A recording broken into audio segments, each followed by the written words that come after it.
শিরোনামটা acute flair আপস of সোরা, এটা গুরুত্বপূর্ণ। এই আলোচনাটা অত্যন্ত গুরুত্বপূর্ণ আমাদের কনসেপ্ট ক্লিয়ার হওয়ার জন্য আগে, এবং খুব সূক্ষ্ম কিছু বিষয় আমি আপনাদের দেখার জন্য যে এটার মধ্যে কেন এটা আমাদের কাছে এত গুরুত্বপূর্ণ। প্রথম কথা হলো এখানে আলোচনাটা করা হয়েছে কি নিয়ে করা হয়েছে, এই আলোচনাটা করা হয়েছে মানে সর্বক্ষেত্রের অ্যাকিউট ফ্লেয়ার আপনি, মানসিক ফ্লেয়ার আপনি, মানে মানসিক রোগী আমরা যাদেরকে বলি, উন্মত্ততা, উন্মাদনা, ম্যানিয়া, এই ব্যাপারগুলা। এবং আরো স্পেসিফিক্যালি যদি বলতে চাই যে এই অ্যাফোরিজমে আলোচনা করা হয়েছে অ্যাকিউট ম্যানিয়া নিয়ে। অ্যাকিউট ম্যানিয়া আমার জীবনে এনে চিকিৎসক যারা আছেন তাদের প্রত্যেকের জীবনে হয়তো আছে।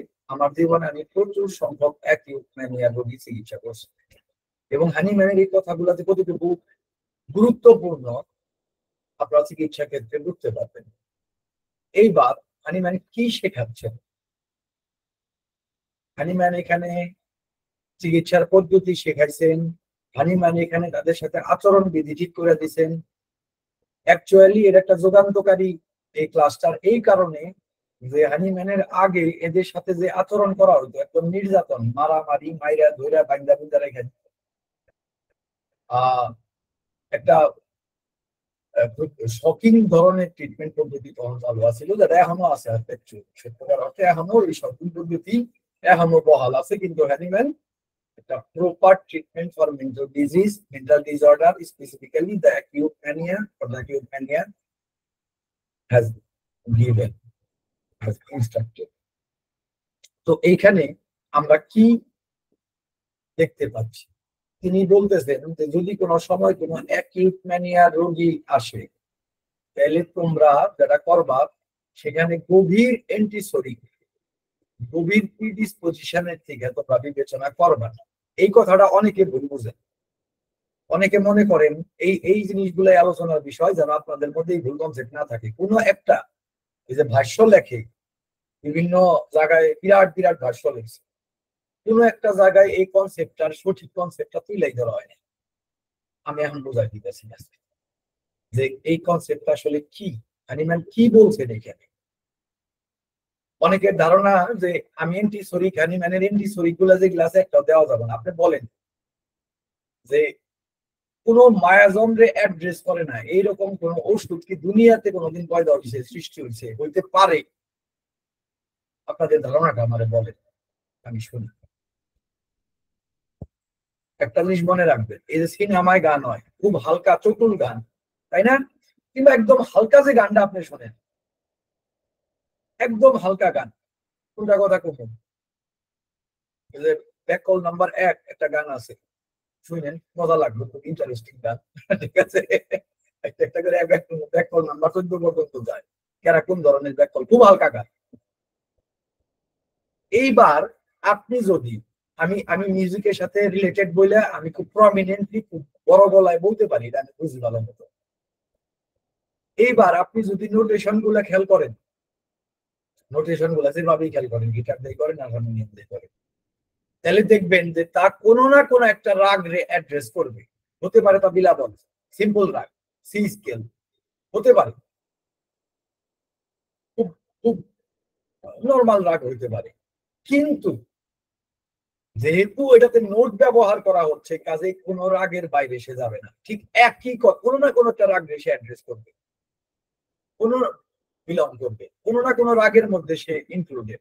ঠিক একইভাবে মানুষের শরীরে লক্ষণ হয়েছে, যদি তার লক্ষণ হয় তাহলে অবশ্যই একটা কথা বলি, কয়েকটা জিনিস হবে। একটা হলো ইনডিসপোজিশন, সেক্ষেত্রে ওটা ট্রিটমেন্টই তো করার দরকার নাই। একটা হলো ফলস ক্রনিক ডিজিজ, সেই ক্ষেত্রেও ট্রিটমেন্ট এখানে প্রধান নয়, আমরা এগুলার রোগ বলি না আসলে। ফলস ক্রনিক ডিজিজ এবং এবং কি করার নাম ইনডিসপোজিশন, এগুলো তো হানিম্যান রোগ বলেন নাই। এবং ইনজুরি, অনেক বড় বড় লক্ষণ থাকে, তাও এটার রোগ বলা হয় নাই। রোগ বলা হচ্ছে, প্রকৃত রোগ কাকে বলা হয়েছে? যার পেছনে কোন একটা মায়াজম আছে, সেই মায়াজম থেকে আমাদের শরীরে, বা খুব সিম্পল ভাবে বললে যার পিছনে একটা উচ্চবদ্ধ প্রিডিসপোজিশন আছে বা জেনেটিক প্রিডিসপোজিশন আছে। এবং যার আমাদের ভাইটাল ফোর্স, আমাদের ভাইটাল প্রিন্সিপালস এমন বেকায়দায় ফেলাইছে যে আমাদের জীবনী শক্তি কিছু লক্ষণের ম্যানিফেস্টেশন করতে বাধ্য হচ্ছে। এইটারই শুধুমাত্র আমরা বলি রোগ। ওকে, ফাইন। তাইলে যদি তাই হয়ে থাকে যে একটা মায়াজম, একটা প্রিডিসপোজিশন আমার একটা সিম্পলেস্ট লক্ষণের কারণ, তাহলে আপনি এই লক্ষণ হোক তা অ্যাকিউট হোক তা chronic, that's not fact at all, যে ওই লক্ষণ রে আপনি কিভাবে বলবেন যে তা মায়াজমেটিক নয়? There are no relations with the miasms of our constitution or body. কিভাবে আপনি বলবেন? পসিবল না। যেখানে মানসিক রোগ কিভাবে হয়, আমাদের ফিজিক্যাল রোগ আমরা দেখছি অন্য অ্যাফোরিজমে, এবং এই অ্যাফোরিজম গুলা যারা পড়ছেন তারা জানেন, হ্যানিম্যান আলোচনা করতেছেন যে আমাদের ফিজিক্যাল রোগ গুলা কইমে যায় নিয়ে মানসিক রোগ দেখা যায়, অর্থাৎ ইন্টারনালাইজ হয়। অর্থাৎ প্রথমে আমার একটা মায়াজম ছিল, একটা জেনেটিক প্রিডিসপোজিশন ছিল, কিছু লক্ষণ ঘটছে, সেটা সেন্ট্রালাইজ হয়েছে কোনোভাবে, ন্যাচারালি হোক, অটোমেটিক্যালি হোক, অথবা কোনো ওষুধের মাধ্যমে হোক, সেন্ট্রালাইজ হয়েছে। তারপর তার কোনো কারণে অ্যাকিউট ফ্লেয়ার আপ ঘটছে। হ্যানিম্যান এই প্রিডিসপোজিশনটার নাম দিয়েছেন সোরা। দ্যাটস ওকে, ফাইন, আমরা বুঝলাম। আমি জেনেটিক প্রিডিসপোজিশন বলতেছি বোঝার জন্য। তো এইবার যদি ঘটনাটা তাই হয়, তাহলে আপনি কিভাবে বলবেন যে এইটা, কারণ হ্যানিম্যানের সোরা দিয়েই বলি যে এটা শরীর নয়, আমার যে অ্যাকিউট ফ্লেয়ার আপ হইছে এটা শরীর নয়, এবং একই সাথে যে ওষুধগুলা এই লক্ষণগুলো ধারণ করতেছে সেগুলা অ্যান্টিসোরিক নয়। কিভাবে বলবেন? কোন লজিক আছে? হ্যানিম্যান যা বলছেন আমরা বুঝি নাই, এই কারণে আমি হ্যানিম্যানের কথার বিরোধিতা করতেছি না। হ্যানিম্যান যা বলছেন তা হচ্ছে, তিনি বলতেছেন যে এমন একটা ওষুধটা ব্যবহার করতে হবে, মানে ওই অ্যাকিউট ম্যানিয়াটার চিকিৎসা করতে হবে যেটা অ্যান্টিসোরিক নয়, পবিত্র অ্যান্টিসোরিক নয়। অর্থাৎ আমরা ধরেন একজন পেশেন্টের কি আছিল, অ্যাজমাটিক প্রবলেম, স্কিন ডিজিজ আছিল, ওটারে সাপ্রেস করা হয়েছে, অ্যাজমাটিক প্রবলেম রাইজ করছিল, তারপরে যায় নিয়ে তার অ্যাকিউট ফ্লেয়ার অফ সোরা ম্যানিয়া আকারে দেখা দিয়েছে, এবার পাগল হয়ে গেছে, কোন একটা শোক বা দুঃখ পাইছে, অ্যাজমাটা কইমা যায় নিয়ে তার অ্যাকিউট ফ্লেয়ার অফ হয়েছে। শোক দুঃখ থেকে হইতে পারে, অ্যালোপ্যাথিক ওষুধের সাপ্রেশন থেকে অ্যাজমা সাপ্রেস হইতে পারে, দুইভাবেই আমি আলোচনাটা করতেছি। এই ঘটনাটা ঘটছে। এই ঘটনাটা ঘটার দরুন আপনি কি করতেছেন? আপনি যদি এইবার রোগীর ফুল কেস টেকিং করে নিয়ে বইসা পায়খানা, প্রস্রাব, খাবারের পছন্দ এইগুলা নিয়ে বের করে দেখলেন সেই টিউবারকুলার, এবার টিউবারকুলি নাম প্রদান করলেন, বা এই সব বিবেচনার থেকে একটা ওষুধ প্রদান করলেন, ও কেসে আপনার মাথা নষ্ট করে দেবে। হ্যানিম্যান এই কথাটাই বলছে। যেমন আরেকটা উদাহরণ বোঝাই আমি, অ্যাকিউটের ক্ষেত্রে একজন পেশেন্টের টিউবারকুলি নামেরই পেশেন্ট, সেই পেশেন্টের ঠান্ডার প্রবণতা আছে, এবং সিরিয়াস ঠান্ডা লাগাইয়া বুকের মধ্যে কফটপ বসাইয়া সে আপনার কাছে আসছে। এইবার আপনি তার অ্যাকিউট চিকিৎসা করার সময় সব হিসাব নিকাশ কইরা দেখলেন সাইলেশিয়া একটা টিউবারকুলার রেমেডি, মানে এবার বিবেচনাটা কিন্তু ঠান্ডার না, এবার বিবেচনাটা হচ্ছে তার অ্যাকিউটের না, এবার বিবেচনা হচ্ছে তার পায়খানা, প্রস্রাব, ঘাম, ঘুম, তার বেসিক মন মেজাজ, ক্যারেক্টারিস্টিক্স। আপনি অ্যাকিউটে আলাদাভাবে বিবেচনা না করে এগুলা পরিপ্রেক্ষিতে ওষুধ প্রদান করলেন। এই রোগীটার পরিণতি কি হবে? নিশ্চিতভাবে আপনারা জানেন এটা ভয়ানক, এবং সব শিক্ষকই এই কথা বলেন যে অ্যাকিউটের সময় তোমরা অ্যাকিউট সিমটমস গুলারে প্রাধান্য দিয়ে, যদি ওষুধ দিতে হয় তাহলে অ্যাকিউট সিমটমস গুলারে প্রাধান্য দিয়ে ওষুধ প্রদান করবা, যদি clear picture of remedy is suggested by this group of symptoms. otherwise you can't use any remedy there. যদি দেখা যায় যে অ্যাকিউটের ক্লিয়ার পিকচার অফ রেমেডিস নাই, তাহলে ওষুধ দেওয়া যায়, যাই হোক সেটা অন্য প্রসঙ্গ। কিন্তু অ্যাকিউটের চিকিৎসা করতে গেলে পরে আপনার কিছু বৈশিষ্ট্যমূলক চমকপ্রদ লক্ষণের উপরে ভিত্তি করে প্রেসক্রিপশন করেন আপনারা। ওই ঠান্ডাটা আগে ভালো হবো, তারপরে আবার প্রয়োজনে তখন দেখলেন সাইলেশিয়া আছে, সাইলেশিয়া প্রদান করলেন, দেখা যায় যে না ঘুরে গেছে সিমটম, সাইলেশিয়া নাই, রোগী টিউবারকুলি নামে, দেন টিউবারকুলি নাম বলে। এগুলো আমরা অ্যাকিউটের ক্ষেত্রে করি। তো হানিম্যান বলতেছেন বাবা তোমরা মন, ইমোশন, শরীর এগুলো আলাদা করে বিবেচনা করবা না। মনে করবা একই অঙ্গের, একই দেহেরই কয়েকটা অঙ্গ, যেটা দেখা যাচ্ছে না, একটা ইমোশন, একটা মাইন্ড, যেটা দেখা যাইতেছে না, কিন্তু এটা আমার অঙ্গই, এটা বাইরে কিছু।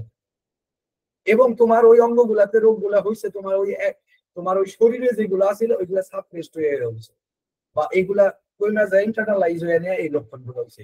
এখানে চিকিৎসা পদ্ধতি আলাদা হবে না। হানিম্যান আসলে যখন অ্যাকিউটের চিকিৎসা বলছেন তখনই এটা বলে দিচ্ছেন যে এটা চিকিৎসা পদ্ধতি কি, এখানে শুধু আলাদাভাবে উল্লেখ করছেন যে ওইখানে তোমরা যেমনি অ্যাকিউট একটা রেমেডি প্রদান করো, ঠিক এইভাবে একইভাবে এখানে তোমরা ইন্টারনাল মানে ওই গভীরতর ওষুধ যেগুলো তুমি আগে বিবেচনা করবা সেগুলোর ভিত্তিতে প্রেসক্রিপশন করবা না। শুরুতে একটা অ্যাকিউটের প্রেসক্রিপশন করবা, অ্যাকিউট যে লক্ষণগুলো মিলে, হতে পারে তা স্ট্যামোনিয়াম, হতে পারে তা হায়োসাইমাস, হতে পারে তা বেলেডোনা, হতে পারে তা অ্যাকোনাইট প্রদান করবা। দেন রোগী উন্নতি হইলে, রোগীর ওই ম্যানিয়ার কন্ডিশন চলে গেলে অবশ্যই তোমাকে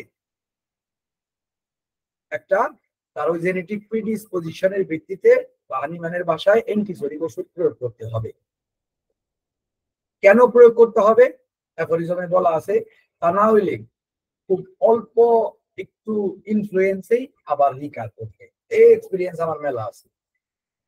এই আমার একটা পেশেন্ট, এখন চিকিৎসা এখনো চলতেছে। প্রথমে ভিরেট্রাম দিল, গ্যাপ, আবার বিরত আসলো, এবার দিই লক্ষণ চেঞ্জ। রাইট, অ্যাবসলিউটলি লক্ষণ চেঞ্জ। কোনটা? বাউভোরানা দিলাম, বাউভোরানা আবার ভালো হয়ে গেল গাছ, প্রায় 6 থেকে 8 মাস কোনো খবর নাই। তারপরে আবার পাগল হয়েছে, 1 মাস পরে আবার আইছে, তখন দিয়ে আবার লক্ষণ চেঞ্জ হয়েছে, এবার হায়োসাইমাস। তো রেগুলার চিকিৎসা করে হায়োসাইমাসের পরে মানে কোনো ওষুধে পরে লাগতো না, একটু চালাই যাবার পারলে পরবর্তী লক্ষণের ভিত্তিতে তার ফিজিক্যাল। এই হলো কথা। যে অ্যাকিউটটা চলে গেলে পরে কি হয়, হানিম্যান এই অ্যাফোরিজম গুলাতেই বলতেছেন, অ্যাকিউটটা চলে গেলে শরীর এইবার শরীরে মানে আমাদের অর্গানিজমটা এইবার সেই মন ইমোশন মুক্ত করে শরীরের লক্ষণ গুলা ধাবিত করবে, শরীরের মধ্যে বহু সংখ্যক লক্ষণ দেখা দিবে, এবং তার চিকিৎসা তোমার করতে হবে। তখন তার ওই কনস্টিটিউশনের প্রশ্ন। ব্যাপারটা বুঝছেন কিনা? তিনি এইভাবে অ্যাকিউট চিকিৎসা মানে অ্যাকিউট ম্যানিয়ার চিকিৎসা এখানে ডিসকাস করছেন, এবং এই পুরা ডিসকাশন করে তিনি আমাদেরকে ওই মানে তৎকালীন সময়ে যে চিকিৎসাটা ছিল সেটার ব্যাপারে কিছু সমালোচনা করছে। মূলত এই হলো এই ক্লাস্টারটার মূল প্রতিপাদ্য বিষয়। এইবার আপনাদের এই ক্লাস্টারের ব্যাপারে কোনো কোশ্চেন থাকলে করেন, 5 মিনিট মানে 15 পর্যন্ত 6 মিনিট, তারপর আবার আমরা পরবর্তী ক্লাস্টারে যাব।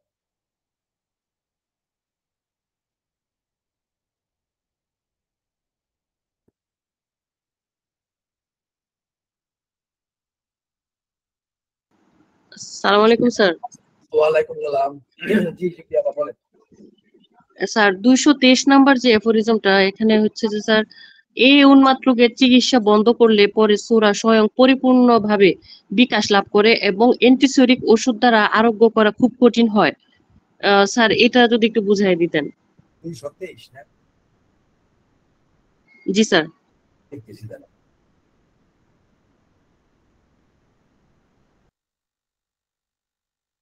আমার অনুবাদটা শুনেন, আমার মনে হয় তারপরে আর কিছু বলতে হবে না।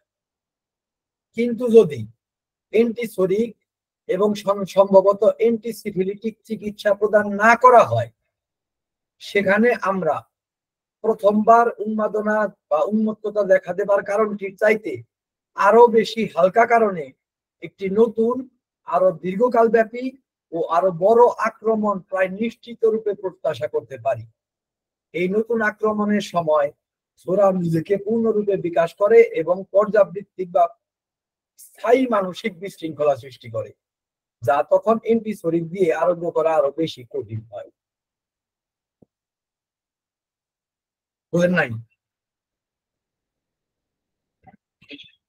তাহলে আপনি বাসায় আসলে সবগুলো অ্যালগরিদম ঠিক মতো করেন। স্যার এখানে তো কঠিন হয় বলতে সময়টা বেশি লাগতে পারে, এটাই বুঝাইছে না স্যার? এই একটু আগে যে কথাটা আমি বলছি, যে যদি সঠিক চিকিৎসা প্রদান করা না হয়, অর্থাৎ ধরেন ম্যানিয়াটা গেছে গা, তারপরে আপনি তো তার এন্টি মায়াজমেটিক ট্রিটমেন্ট তো আপনি করতে হবে, তার প্রিডিসপোজিশনটা দূর করতে হবে, তাই না? একটু আগে যে কথাটা বললাম, তাই না, যে একটা অ্যাকিউট চলে গেল, ঠান্ডা কাশি চলে গেল, তারপর অবশ্যই আপনার সাইলেশিয়া হোক, টিউবারকুলিনাম হোক দিয়ে তার যে ঠান্ডার প্রবণতা এটা দূর করতে হবে। যদি দূর না করেন তাহলে কি হবে? সামান্য কারণেই ঘন ঘন ঠান্ডাটা লাগতেই থাকবে, তাই না? এবং বারবার আপনি অ্যাকিউট প্রয়োগ করলেন, একটা সময় এমন হবে, এমন বিশৃঙ্খলা তৈরি হবে এবং ছোড়াটা তার মধ্যে ওই টিউবারকুলার মায়াজমটা এত বেশি শক্তিশালী হবে যে পরে আর আপনি ওষুধ দিয়ে এটারে আরোগ্য করাটা আপনার জন্য অনেক দুষ্কর বা মুশকিলের হয়ে যাবে, তাই না?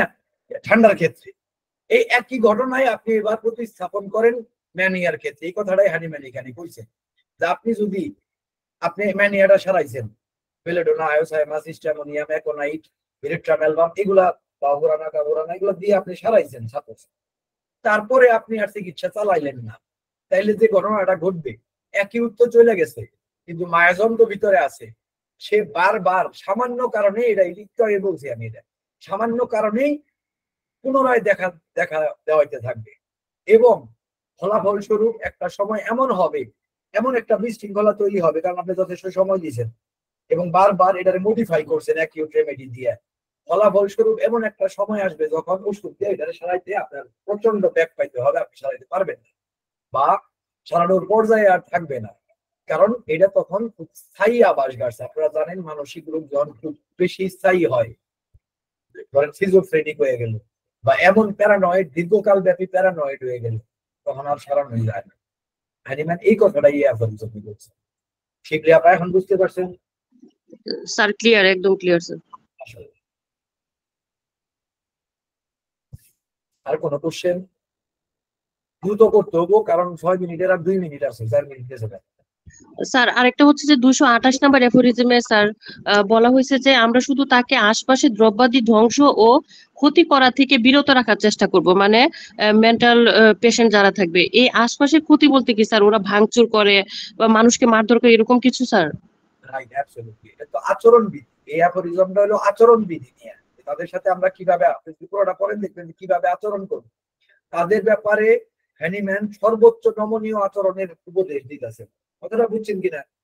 কিন্তু কিছু কিছু রোগী তো আছে যে খুব ভায়োলেন্ট, অ্যাগ্রেসিভ, তারা তো জিনিসপাতি ভাঙবো, মানুষের মারবো, অনিষ্ট করবে, শুধু ওইটা ট্যাকেল দিতে হবে যে কোনো ভাবে। কথাটা বুঝছেন কিনা? যেন জিনিস ভাঙতে না পারে, প্রয়োজনে তাদের কাছ থেকে জিনিস সরায় রাখেন। যদি অ্যাগ্রেসিভ হয়, মানুষের মারধর করে, তাহলে প্রয়োজনে তাদের কাছে মানুষের যাওয়াটা রেস্ট্রিক্ট করেন, কিন্তু যতটুকু সম্ভব রুগীরে ডিস্টার্ব না করা। তারপরে যদি কোনো সময় একান্তই বাধ্য হন যে রুগীর আটকায় রাখতে হয়, বাধ্য, এটাই হ্যানিম্যান বুঝাতে। জি স্যার, ক্লিয়ার। স্যার আমি একটা প্রশ্ন করছিলাম স্যার। কি প্রশ্ন করছিলেন জানো? স্যার সেটা হলো যে মায়াজমের শুরুটা তো সূরা দিয়ে, এবং হ্যাঁ। ক্রমান্বয়ে সেটা বিভিন্নভাবে বিভিন্ন রূপ নিয়েছে এবং বিভিন্ন অবস্থার মাধ্যমে বিভিন্ন নামে আমরা দেখছি। তো এই কারণে কি চিকিৎসার ক্ষেত্রে বিভিন্ন সময় আমরা জানি যে চিকিৎসার ক্ষেত্রে যখন যে মায়াজমের প্রাধান্যটা আমরা দেখতে পাবো সিমটমে, সেই অনুযায়ী আমরা তো মেডিসিনও নির্বাচন হবে এবং প্রয়োগে সেগুলো দূর হবে, এবং শেষ পর্যায়ে এসে কি মানে আমরা যে অ্যান্টিসেপটিক ওষুধ দিতে হবে, তার কারণ কি এই যে শেষমেশ এসে সে আবার সাপ যেমন গর্তে ফিরে আসে, ঠিক তেমনি আবার সোরার ঘরে আসে বলেই আমরা সোরা শাসন করার জন্য অ্যান্টিসেপটিক ওষুধ দিতে বলা হয়েছে। সেটা কি এটা একটা লজিক, এটা একটা লজিক এবং এইভাবেই হবে, প্র্যাকটিক্যালি এইভাবেই হবে। কাজেই আপনার এই চিন্তাটা সঠিক। তবে আরেকটু জিনিস মাথায় রাখতে হবে, হ্যানিম্যানের সময় হ্যানিম্যান এই অ্যান্টিসেপটিক শব্দটা একটু বেশি ব্যবহার করছেন, তার একটা ভিন্ন কারণও আছে। মানে এটা লজিক্যাল, আপনি যেটা বলছেন এটা সঠিক, কিন্তু আরেকটা ব্যাপার আছে, এটা একটু মাথায় রাখতে হবে।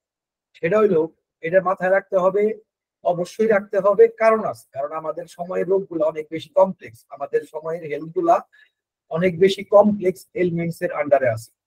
তো কাজেই বহু সময় একদম অ্যান্টিসেপটিক পর্যায়ে আপনি যাইতেই পারবেন না। একটা বাচ্চা জন্মাইছে সিরিলিটিক টেন্ডেন্সি নিয়ে, ঠিক আছে, তার সাথে সাইকোটিক মিক্সার আছে, তার শরীরের পর্যায়ে আপনি কবে যাবেন?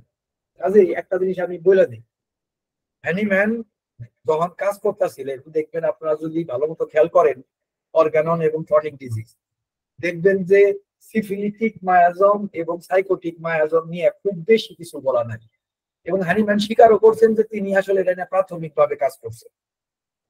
অ্যাকচুয়ালি তখন যে ঘটনাটা ছিল, সোরার প্রাদুর্ভাবটা অনেক বেশি ছিল ওই সময়ের হেলথ সিস্টেম 250 বছর আগে, তাও ভালো মানে উন্নত বিশ্বে।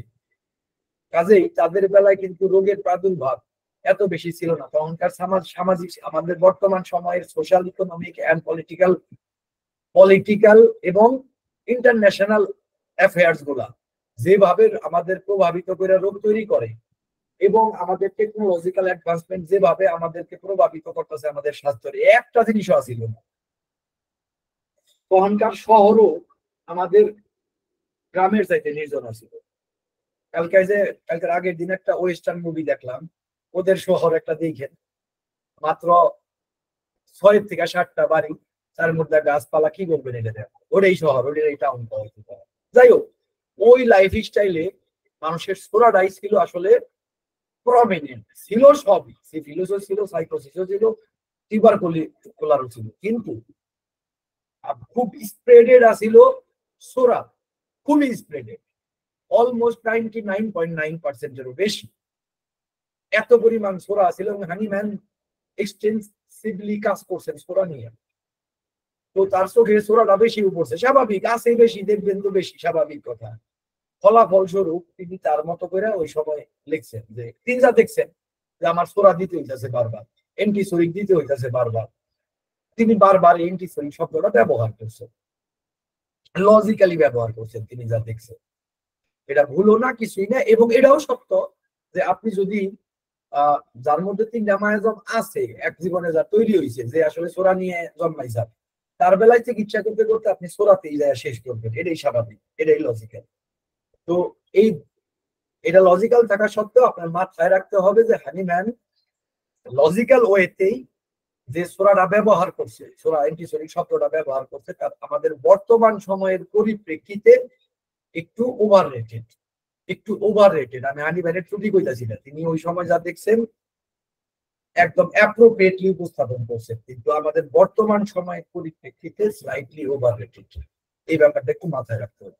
যখন আপনি কমপ্লেক্স ডিজিজ কন্ডিশনের মধ্যে পড়বেন, তখন এই ব্যাপারটা মাথায় থাকলে আপনার মানে অত বেশি হতাশ হবেন না, ঝামেলায় পড়বেন। এই বুঝতে পারছেন কি আমার কথা, নাজিম ভাই? জি স্যার, জি, থ্যাংক ইউ স্যার।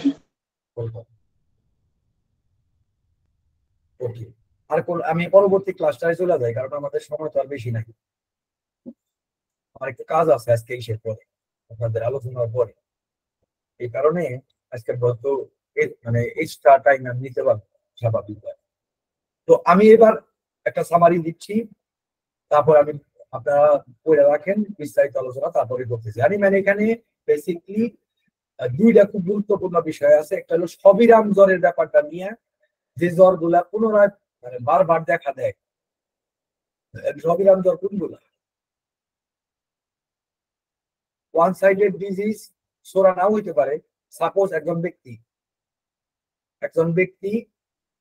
ভাই ভালো করে খেয়াল করে, একটা ব্যক্তি অটিজম নিয়ে জন্মাইছে, আপনি জানেন এটা সিভিলিটি, রাইট? এবং বাচ্চাটার আপনি গুটি কয়েক সিমটমস বাদে আর কোনো লক্ষণ পাইলেন না।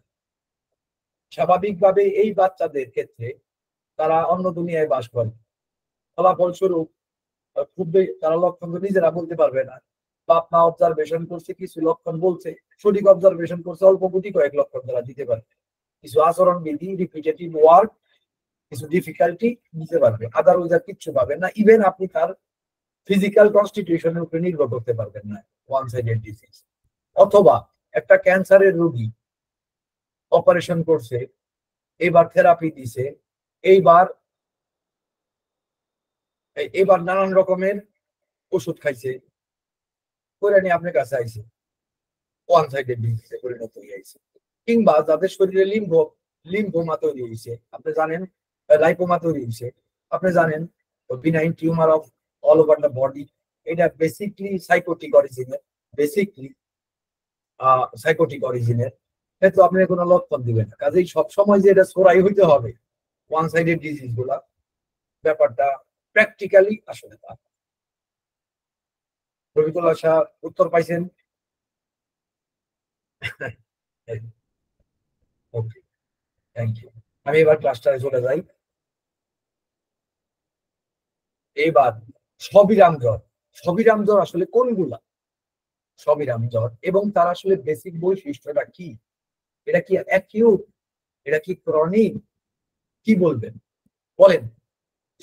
ম্যালেরিয়া সবিরাম জ্বর, টাইফয়েড, এখনকার টাইফয়েড তো আসলে পিওর পিকচার পাওয়া যায় না, কিন্তু একটা সময় টাইফয়েড কিন্তু আসছিল হইলো ল্যাডার শেপে আইগে। ধরেন আমার সকালবেলা জ্বর সবসময় কম, বিকালে 99 প্রথম দিন, দ্বিতীয় দিন সকালে কম অলমোস্ট নাই, বিকালবেলা 100, তারপরের দিন সকালবেলা নর্মাল বা 99, বিকালবেলা 100, 100.5, তারপরের দিন বিকালবেলা 101, তারপরের দিন বিকালবেলা 102, তারপরের দিন 102.5, তারপরের দিন 103, এইভাবে বাড়তে এটা বলা হয় লেডার শেপ। এটা এই শেপটা এখন আর নাই অ্যান্টিবায়োটিকের ব্যবহারের জন্য, বেসিক্যালি একদম অ্যান্টিবায়োটিক এবং the contamination of our organism and by the working process of our vital force, এই সব কারণে এই ব্যাপারটা আপনারা এখন আর পাবেন না most of the time.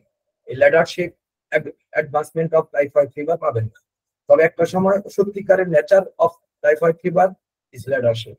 So it is a one kind of, যদিও অনেক সময় আমরা এটা অবিরাম জ্বর হিসেবে টাইফয়েড পাই, কিন্তু একটা সময় ছিল বা এখনো মাঝে মাঝে কোনো কোনো রোগীতে আপনারা এটা পাবেন সবিরাম জ্বর হিসেবে।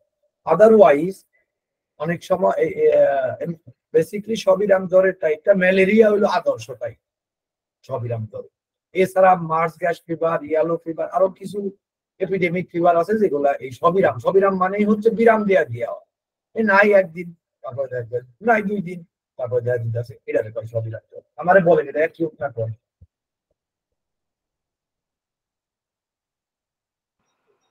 স্যার এটা তো অ্যাকিউট হইতে পারে, ক্রনিক হইতে পারে, কারণ এই যে স্যার ক্রনিক মনে কোন হচ্ছে স্যার। দুর্যোগের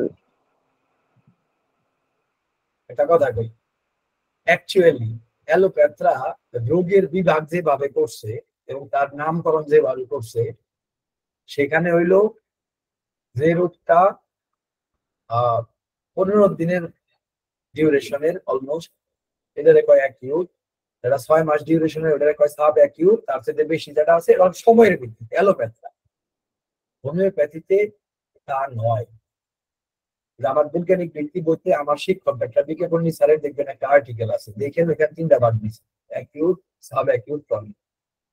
তো অ্যাকচুয়ালি সত্যিকার অর্থে যদি বলি, সাব অ্যাকিউট নামের একটা স্টেজ আছে। সাব অ্যাকিউটটা হচ্ছে, ধরেন আমার একটা অ্যাকিউট হয়েছে, মানে এই হোমিওপ্যাথিতেও সাব অ্যাকিউট বিবেচনার একটা পদ্ধতি আছে, অ্যালোপ্যাথিক চিন্তাতে না, হোমিওপ্যাথিক পদ্ধতি। তা হচ্ছে আমার একটা অ্যাকিউট হয়েছে, আমি তাতে অ্যালোপ্যাথিক ওষুধ খাইলাম। এইবার অ্যাকিউটটা পুরোপুরি সারলো না, লিঙ্গার করতে থাকলো, যে এখনকার টাইফয়েড ম্যালেরিয়া যা করে আর লিঙ্গার করতে থাকলো। এইটা একদম সিম্পল অ্যাকিউট, ঠান্ডার ক্ষেত্রে হইতে পারে। আমার ঠান্ডার জন্য আমি অ্যালোপ্যাথিক ওষুধ খাইছি, এবার ঠান্ডাটা পুরোপুরি সারলো না, আমার একটা ঠান্ডার প্রবণতা আস্তে আস্তে তৈরি হইলো, একটা প্রিডিসপোজিশন তৈরি হইলো। এই যে ঘটনাটা ঘটলো, আমি একটা অ্যাকিউটকে প্রথমে সাব অ্যাকিউটে বানাইলাম, তারপরে একটা সময় ওই ঠান্ডার রোগীরও ঠান্ডা থাকবে না, কিন্তু তার অ্যাজমা দেখা দিত। এটা তো ক্রনিক ডিজিজ, অর্থাৎ সেই অ্যাকিউটে সাপ্রেস করে আমি ক্রনিক ডিজিজ বানাই ফেললাম। ব্যাপারটা বুঝছেন কিনা? তাহলে এই আসলে আমাদের হোমিওপ্যাথিক চিন্তাতেও এই 3টা স্টেজ আছে। অ্যাকিউট ক্রনিক হলো হানিম্যানের ডিভিশন, আর সাব অ্যাকিউটটা হইলো জাস্ট আপনার চিন্তা করার সুবিধার্থে আপনি বিবেচনা করতে পারেন ইন্টেরিম জায়গা, মধ্যখানের একটা পিরিয়ড। হানিম্যান তার অ্যাফোরিজমে এই শব্দ ব্যবহার করেন নাই, উচ্চারণ করেন নাই, তবে আপনাদের বুঝার সুবিধার্থে বলি, সত্যিকারে আপনারা যদি এই ম্যালেরিয়া এবং এই সবিরাম জ্বরগুলোর বিবেচনা করেন, তাহলে বলতে হবে it's a kind of sub acute inflammation in our body, sub acute type of ailments. কারণ কেন বললাম? আপনি টাইফয়েডের জন্য যখন প্রথম দেখা দিব তা একদম খাস অ্যাকিউট, পিওরলি অ্যাকিউট। ম্যালেরিয়া প্রথম দেখা দিল পিওরলি অ্যাকিউট, দুইটা কাজ করতে পারে না। একটা হলো এটা অটো রিজলভেবল, যেহেতু এটা অ্যাকিউট অটো রিজলভেবল। এর মধ্যে চিকনগুনিয়া, ডেঙ্গু সবই নেন, সমস্যা নেই, যেগুলা সবিরাম ভাবে দেখা দিই, যদি সবিরাম ভাবে দেখা দেয় এগুলো বিবেচনা, একই বিবেচনায় ফেলাইতে পারে। এবার আপনি যখন এই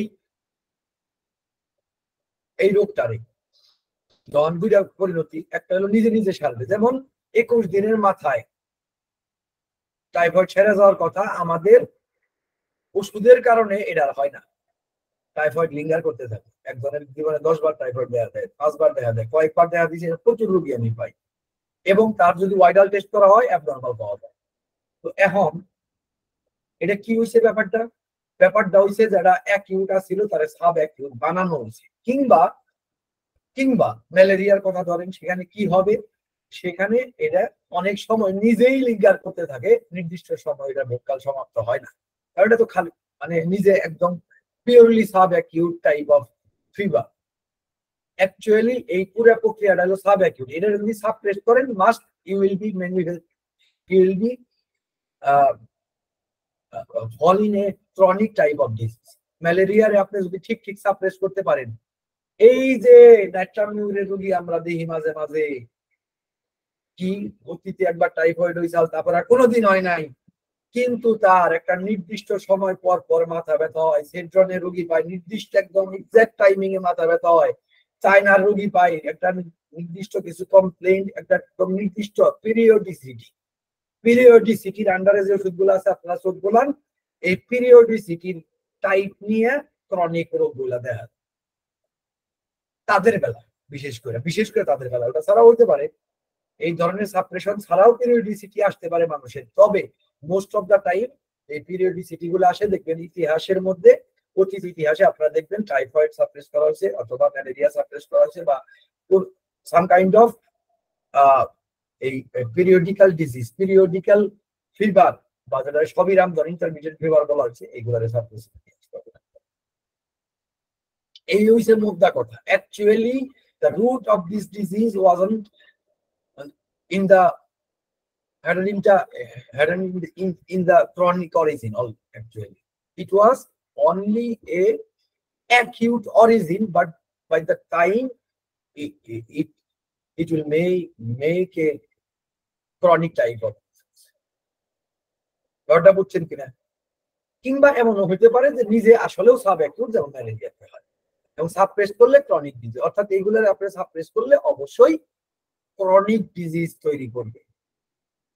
সহজ কথা, প্রিডিসপোজিশন কিংবা আগের কোনো প্রিডিসপোজিশনকে অনেক বেশি বাড়াই দিবে।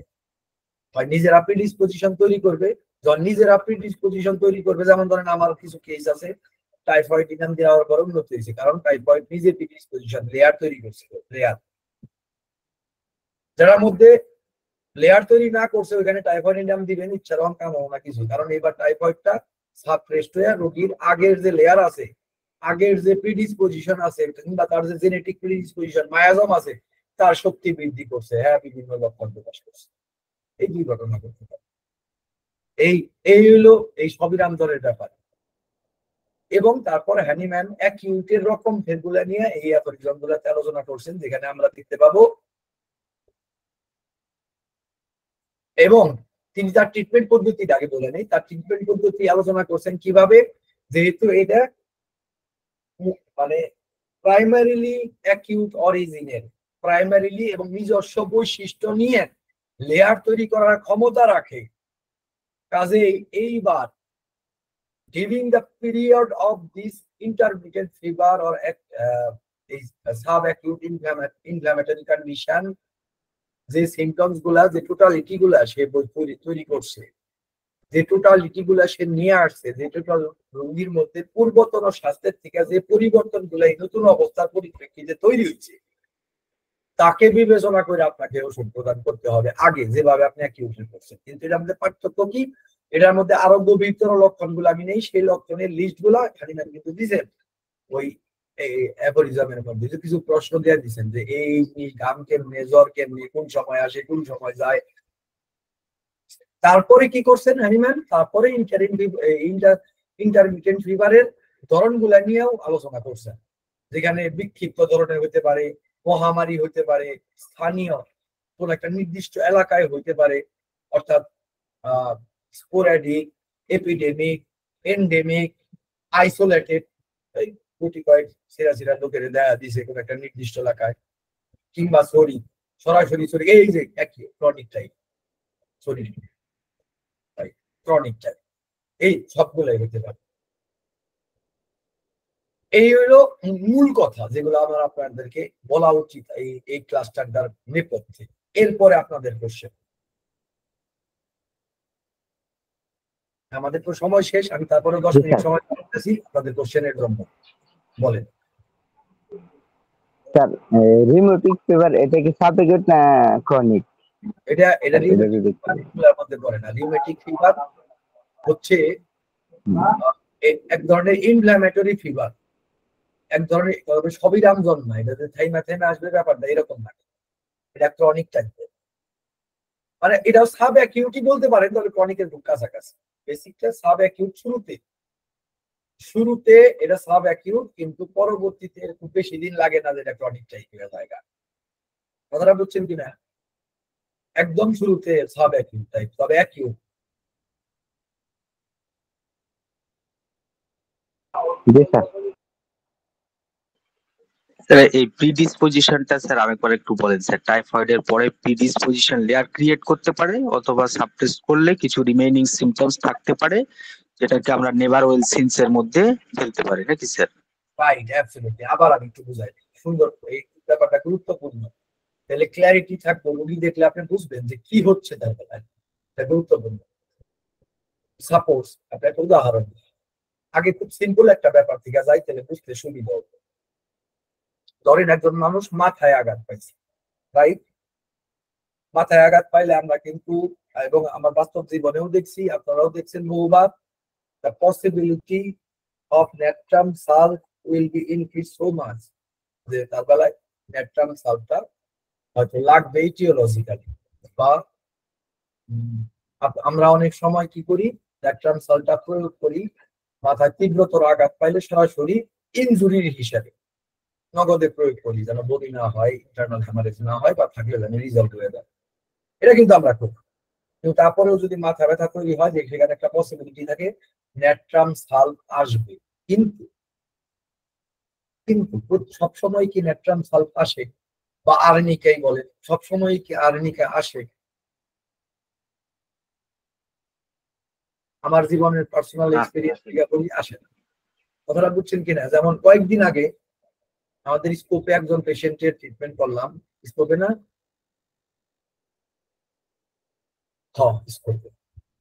স্কোপে একটা পেশেন্টের ট্রিটমেন্ট করলাম, তার মাথায় আঘাত পাইছে, তার থেকেই তার প্রবলেম শুরু হয়েছে। তার ওষুধ লাগছে ন্যাট্রাম নিওর, ন্যাট্রাম সাল্ট। তার মানে সিমটমসই আসতেছে না কোনোভাবে, না মেন্টাল, না ইমোশনাল, না ফিজিক্যাল, কোনোভাবেই ন্যাট্রাম সাল্ট আসতেছে না।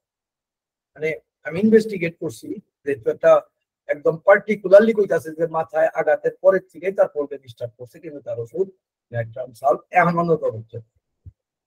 কি হয়েছে ব্যাপারটা? সে আসছিল সিরিয়াস গ্রিফ সিচুয়েশনে, মাথায় আঘাতটা তার ওই যে ন্যাট্রাম মিউরের যে প্রিডিসপোজিশনটা আছে ওইটারে বাড়াই দিছে, অর্থাৎ ন্যাট্রাম মিউরে তীব্রতর করছে, আরো সুস্পষ্ট করছে। বুঝতে পারছেন এই ঘটনাটুকু?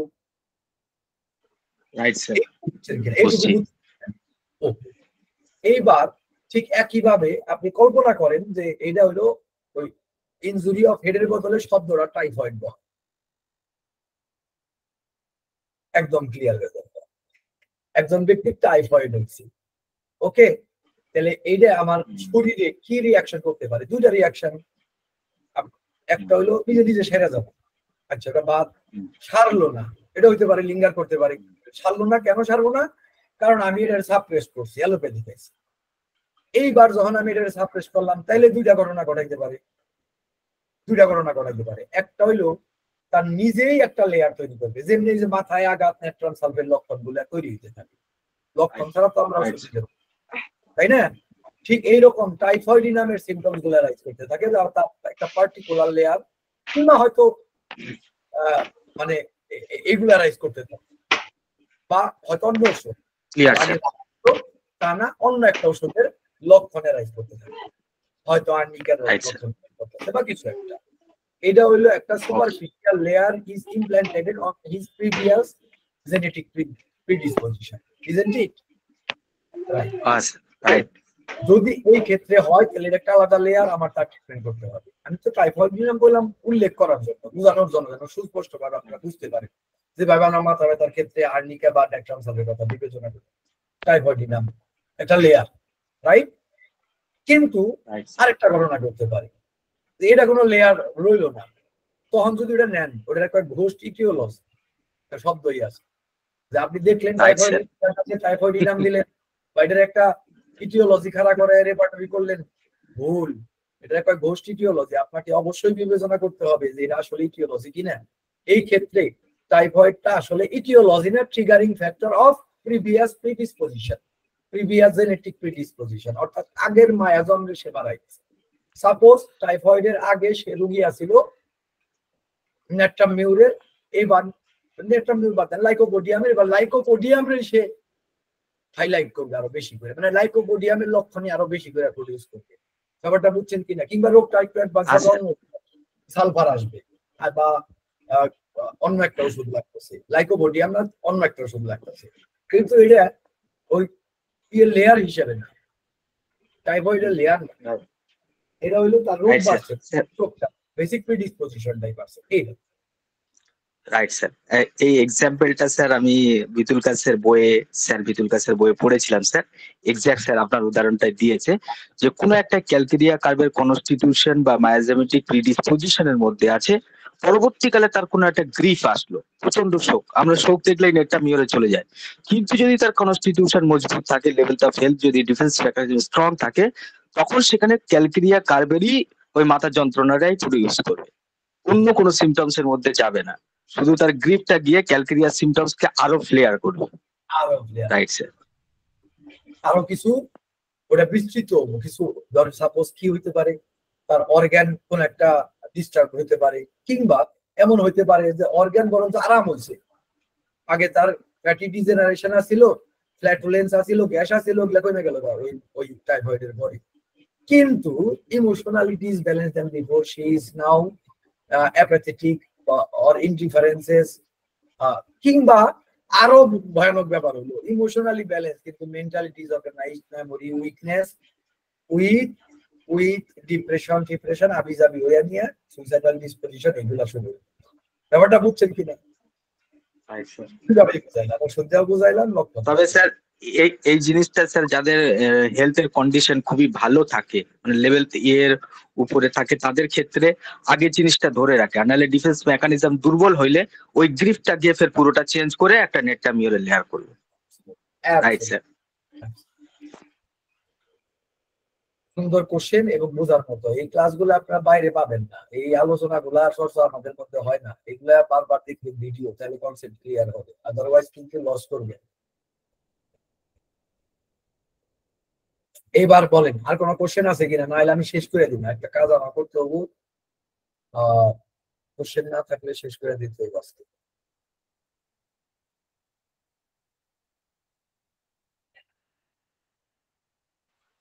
স্যার দুইটাই ক্লাস খুবই ভালো হয়েছে স্যার। প্রথম ক্লাসটায় স্যার এই যে মেন্টাল অ্যাপ্রোচে যে আমরা একটা ডিফারেন্স করি, অ্যাকচুয়ালি ডিফারেন্স নাই, বেসিক্যালি অ্যাকিউটের পরে ক্রনিকের যেরকম ট্রিটমেন্ট সিস্টেম ওই রকম ফলো করবে।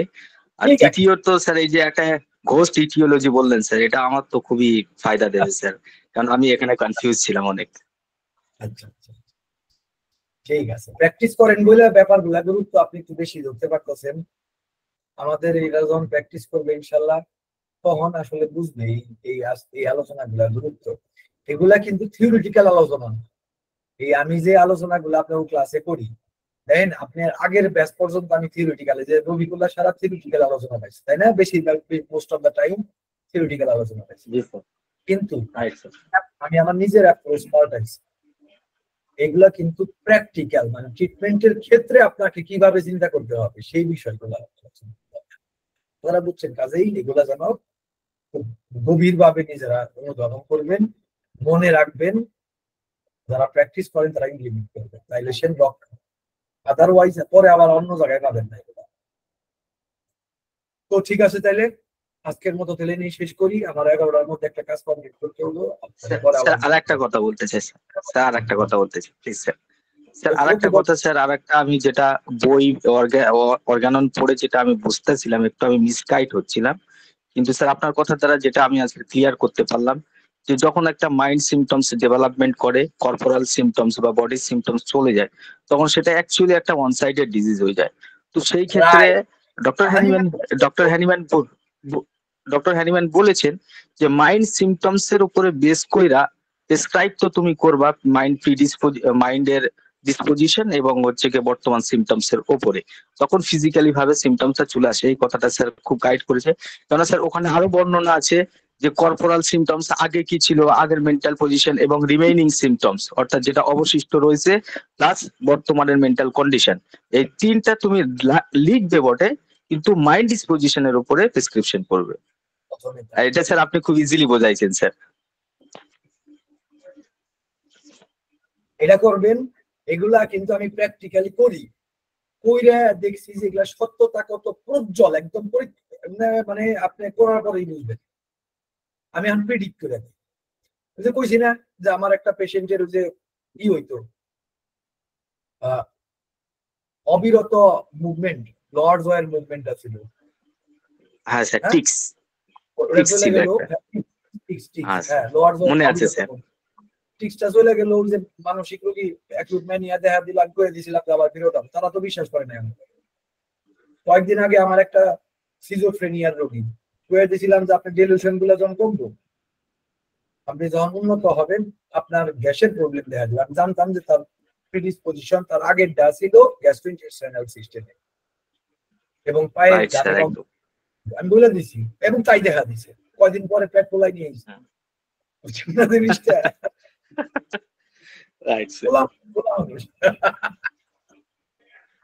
এইগুলো স্যার আমরা আমাদের পরবর্তী জেনারেশন খুব ভুল করে, যে মাইন্ডের উপরে মাইন্ডের কোনো প্রিডিসপোজিশন ছিল বা মেন্টালি প্রবলেম ছিল, সেখানটায় ওষুধ দেওয়ার পরে দেখা যাচ্ছে কোলাইটিসের একটা সমস্যা হালকা ফুলকা আগে লেগেছিল, সেটা ভয়ঙ্কর ভাবে বাড়ে গেল, তো ভাবে যে আমার মেডিসিনটা হয়তো ভুল হয়েছে, কিন্তু অ্যাকচুয়ালি কারেক্ট হয়েছে।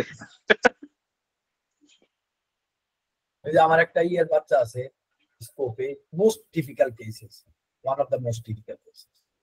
স্কোপে একটা বাচ্চা আছে, ওর বেলায় মুশকিল হইলো যে ওর ব্রেইনের কিছু অংশ কাজ করে না, সিপি সেরিব্রাল প্যালসি, তার সাথে মৃগী। মুশকিল হইলো যে ওর হয়তো ব্রেনের প্যালসিতে কাম করে, এনার্জি বাড়ে, কয়দিন পরে যায় মৃগী বাড়ে। এই একটা বহুদিন ভুগছে, বাড়ে, এটা তো ভালো ব্যাপারটা বুঝছেন। এরপরে ধাপে, এটা হলো প্রথম ধাপ, দ্বিতীয় ধাপে যায় মৃগী উন্নত হয়েছে, দেখা দিছে ঠান্ডা দেয়া দিছে, আবার ওষুধ দিয়া ফেলছে, দিলেও ওটা কাজ করে নাই, পয়সা গেছি। এবার যখন আমি সেই দমক দিছি যে কেন ওষুধ দেওয়া হয়েছে, এটার মধ্যে খাওয়া যাবে না, মায়েরে বোঝাই বলছি, আধা ঘন্টা করে বুঝাইছি, বাবা যাই করেন এই ঠান্ডার মধ্যে ওষুধ খাওয়া যাবে না।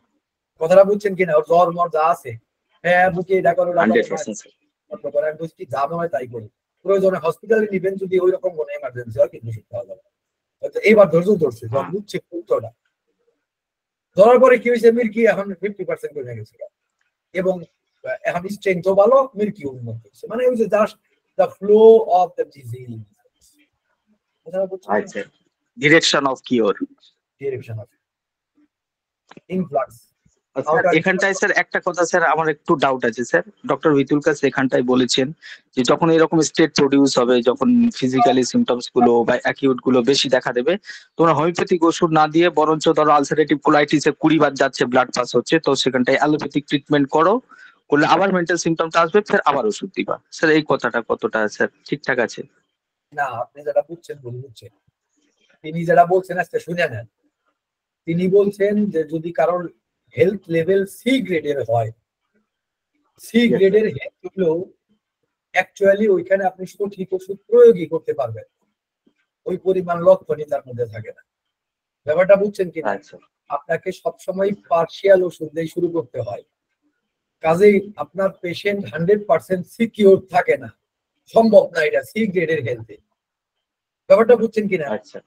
হেলথ যখন এত পরিমাণ না, কিন্তু এই সময় আপনার ওষুধ যদি পজিটিভ কাজ করে, এই পার্শিয়াল সিলেক্টেড রেমেডিস তার যদি জীবনী শক্তির ভাইটালিটি এত পরিমাণ উন্নতি করে যে একটা অ্যাকিউট দেখা দেয়, তাহলে ওই অ্যাকিউটটা এত ভয়ানক হয় যে বহু সময়, Yes, সব সময় না, মোস্ট অফ দা টাইম ওটা আপনি আর ওষুধটা কন্ট্রোল করতে পারবেন না, তার জীবন আশঙ্কা থাকে। অর্থাৎ serious pneumonia, serious ulcerative colitis, এই ulcerative colitis normal ulcerative colitis, আমি চিকিৎসা করে ভালো বুঝতে পারি। এই আলসারেটিভ কোলাইটিস হলো এত ব্লিডিং যে আপনি ওই ব্লিডিং হইতে দিলে 3 দিনের মধ্যে রোগী মারা যাবে বা 2 দিনের মধ্যে রোগী মারা যাবে। এমন ডায়রিয়া যে 24 ঘন্টার মধ্যে, বাদ দেন 6 ঘন্টার মধ্যে রোগী মারা যাবে, এমন ডায়রিয়া যেটা কলেরারেও ফেল ফেলায়। এই ধরনের প্রবলেম অ্যারাইজ করবে। এই সময় আপনি হোমিওপ্যাথিক ট্রিটমেন্ট না দিয়ে তাকে অবশ্যই অ্যালোপ্যাথিক ট্রিটমেন্ট দিবেন। ব্যাপারটা বুঝছেন কিনা? মাস্ট আপনাকে দিতে হবে, না রোগী মরবে। এটা এইটারে কথাটারে বিকৃত ভাবে উপস্থাপন করে বিকল কাজের বিরুদ্ধে নানান কথা কওয়া হয়। অ্যাকচুয়ালি সত্য হলো এটা, আমি শিখছি এটা। আরেকটা জায়গায় অ্যালোপ্যাথিক ওষুধের ব্যবহারের কথা বলছেন, যেখানে যেখানে আপনি ওষুধ দিলে কেসটা বিশৃঙ্খল হবে। কোন একটা সিচুয়েশনকে কন্ট্রোল করার জন্য, মানে আপনি আগে থেকে মেলা ওষুধপাতি খেয়ে আইছেন, এইবার তারা যদি আপনি মাঝখানে কিছুদিন রিমিশন দেন, ওই সময় সে যদি তাকে ব্যবহার করতেই হয়, আর যেন কোনো হোমিওপ্যাথিক ওষুধ ব্যবহার না করে। কারণ এমনি তো হোমিওপ্যাথিক ওষুধ খাইয়া খেয়া কেস ডিসডাক্টেড হয়েছে, এবং এইটা হোমিওপ্যাথিক ওষুধ তিনি প্রচন্ড সম্মান করছেন যে এটা যদি এখন আরেকটা হোমিওপ্যাথিক ওষুধ দেওয়া হয় আরো মডিফিকেশন আসবে, আরো বিশৃঙ্খল আসবে। তার বদল খুব সুপারফিশিয়াল অ্যালোপ্যাথিক ওষুধ যেটা খুব স্থূল পর্যায়ে কাজ করবে, কয়েকদিন পরে আবার নাই হয়ে যাবে, কিছু সাইড এফেক্ট শেষ হয়ে যাবে, যেটা আমাদের জীবনী শক্তির খুব বেশি প্রভাবিত করবে না। এরকম সুপারফিশিয়াল অ্যালোপ্যাথিক ওষুধ করার কথা, এইরকম পেশেন্টে তিনি অ্যালোপ্যাথিক ওষুধ প্রয়োগের কথা বলছেন। এইটা হলো তার এক্সপেরিয়েন্স। এটা 3 নম্বর অবজারভেশনে, যেখানে মাইনর সিমটমস থাকবে তার জন্য কোনো এনার্জেটিক মেডিসিন যাতে ব্যবহার না করা। বাহ, চমৎকার। এখন বুঝছেন তো? একদম 100%। তাহলে আজকে আল্লাহ হাফেজ, আজকে আর দেরি করতে পারতাছি না, আমার 11টার আগে একটা কাজ কমপ্লিট, 10 মিনিট আছে। থ্যাংক ইউ স্যার, অনেকক্ষণ সময় দিলেন স্যার, থ্যাংক ইউ স্যার। সময় তো আপনার প্রাপ্য, আমারও ভালো লাগে সময়টা দিতে, কিন্তু কাজটা না থাকলে আমি আরেকটু সময় বলতাম, 11টা পর্যন্ত আর 10 মিনিট থাকতাম, কিন্তু 10 মিনিট নিয়ে নিতেছি আজকে আপনার কাছ থেকে। আল্লাহ হাফেজ। ঠিক আছে, আর ওই সামনে সিরিজ, আমার ইয়ের সিরিজ শুরু হইতেছে, ওই যে ইসের উইবিনার সিরিজটা, রেজিস্ট্রেশন তো সবাই করছেনি আমি জানি, ইনশাল্লাহ যত বেশি সম্ভব 180 জন তো ঢুকতে পারবো। আপনাকে আমাদের কাছাকাছি যারা আছে তাদের প্রায়োরিটি আগে দেন, তাদের কাছে আগে ছড়াই দেন, তাই না? উপকৃত হইলে পরিবার থেকে শুরু করা উচিত এই আর কি। ও কাছের লোক আগে উপকৃত হোক, তারপরে পরে বাইরের মানুষ। তো কাজেই ওইভাবে লিঙ্কডিন দেন, প্রচার প্রচারণা হোক, রেজিস্ট্রেশন যত বেশি সম্ভব করার তো ফ্রি, বুঝছেন না? ঠিক আছে, তাহলে সবাই বিদায়, আজকে আর কি করতে পারতেছি না। আল্লাহ হাফেজ। স্যার নেক্সট ক্লাসের শিডিউলটা কি পরবর্তীতে দিয়ে দিবেন?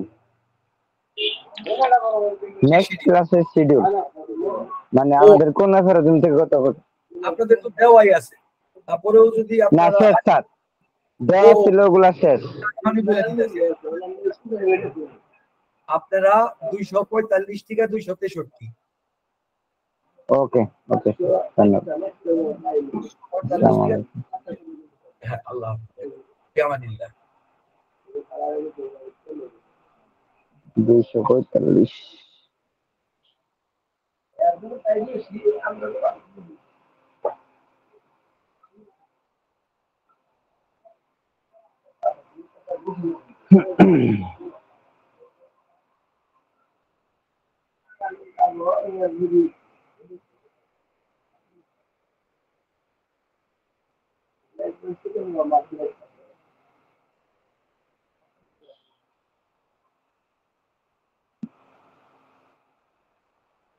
এই যে এই আরেকটা